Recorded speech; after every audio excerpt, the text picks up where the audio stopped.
there once lived a man and his wife, who had long wished for a child, but in vain. Now there was at the back of their house a little window, which overlooked a beautiful garden full of the finest vegetables and flowers. But there was a high wall round it, and no one ventured into it, for it belonged to a witch of great might, and of whom all the world was afraid.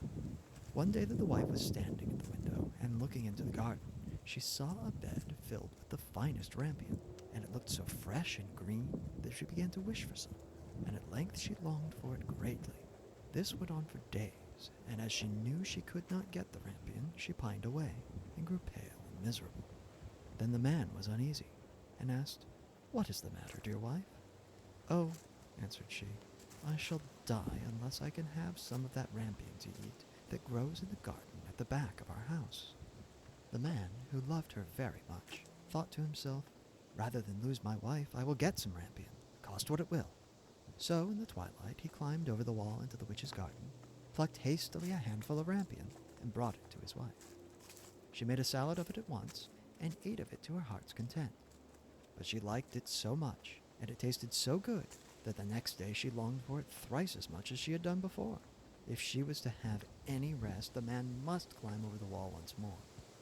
So he went in the twilight again, and as he was climbing back, he saw all at once the witch standing before him, and was terribly frightened, as she cried with angry eyes, "How dare you climb over into my garden like a thief, and steal my rampion? It shall be the worse for you." "Oh," answered he, "be merciful rather than just. I have only done it through necessity, for my wife saw your rampion out of the window, and became possessed with so great a longing that she would have died if she could not have had some to eat." Then the witch said, "If it is all as you say, you may have as much rampion as you like, on one condition. The child that will come into the world must be given to me. It shall go well with the child, and I will care for it like a mother." In his distress of mind, the man promised everything, and when the time came when the child was born, the witch appeared, and, giving the child the name of Rapunzel, which is the same as rampion, she took it away with her. Rapunzel was the most beautiful child in the world. When she was 12 years old, the witch shut her up in a tower in the midst of a wood, and it had neither step nor door, only a small window above. When the witch wished to be let in, she would stand below, and would cry, "Rapunzel, Rapunzel, let down thine hair." Rapunzel had beautiful long hair that shone like gold. When she heard the voice of the witch, she would undo the fastening of the upper window, unbind the plaits of her hair, and let it down 20 ells below, and the witch would climb up by it. After they had lived thus a few years, it happened that as the king's son was riding through the wood, he came to the tower, and as he drew near he heard a voice singing so sweetly that he stood still and listened. It was Rapunzel in her loneliness, trying to pass away the time with sweet songs. The king's son wished to go in to her, and sought to find a door in the tower, but there was none. So he rode home, but the song had entered into his heart, and every day he went into the wood and listened to it. Once, as he was standing there under a tree, he saw the witch come up, and listened while she called out, "O Rapunzel, Rapunzel, let down your hair." Then he saw how Rapunzel let down her long tresses, and how the witch climbed up by them and went into her. And he said to himself, "Since that is the ladder, I will climb it, and seek my fortune." And the next day, as soon as it began to grow dusk, he went to the tower and cried, "O Rapunzel, Rapunzel, let down thine hair." And she let down her hair, and the king's son climbed up by it. Rapunzel was greatly terrified when she saw that a man had come into her, for she had never seen one before. But the king's son began speaking so kindly to her, and told how her singing had entered into his heart, so that he could have no peace until he had seen her herself. Then Rapunzel forgot her terror, and when he asked her to take him for her husband, and she saw that he was young and beautiful, she thought to herself, "I certainly like him much better than old Mother Gothel," and she put her hand into his hand, saying, "I would willingly go with thee, but I do not know how I shall get out.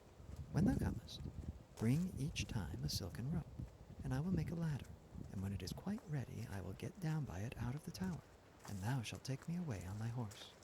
They agreed that he should come to her every evening, as the old woman came in the daytime. So the witch knew nothing of all this, until once Rapunzel said to her unwittingly, "Mother Gothel, how is it that you climb up here so slowly, and the king's son is with me in a moment?" "Oh, wicked child," cried the witch, "what is this I hear? I thought I had hidden thee from all the world, and thou hast betrayed me."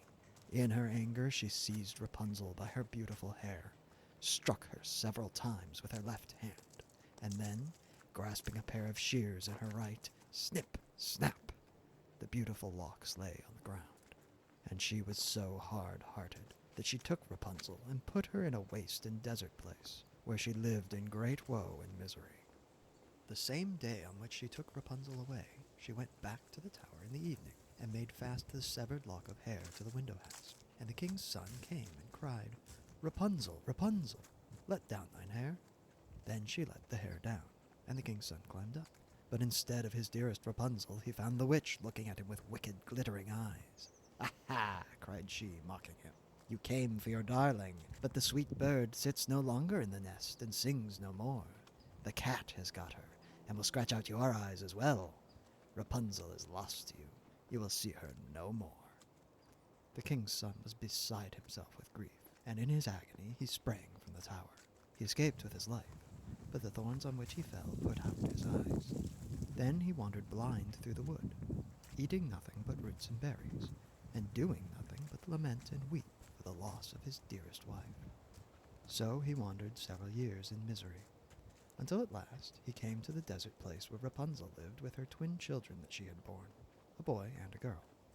At first he heard a voice that he thought he knew, and when he reached the place from which it seemed to come, Rapunzel knew him, and fell on his neck and wept. And when her tears touched his eyes, they became clear again, and he could see with them as well as ever. Then he took her to his kingdom, where he was received with great joy, and there they lived long and happily.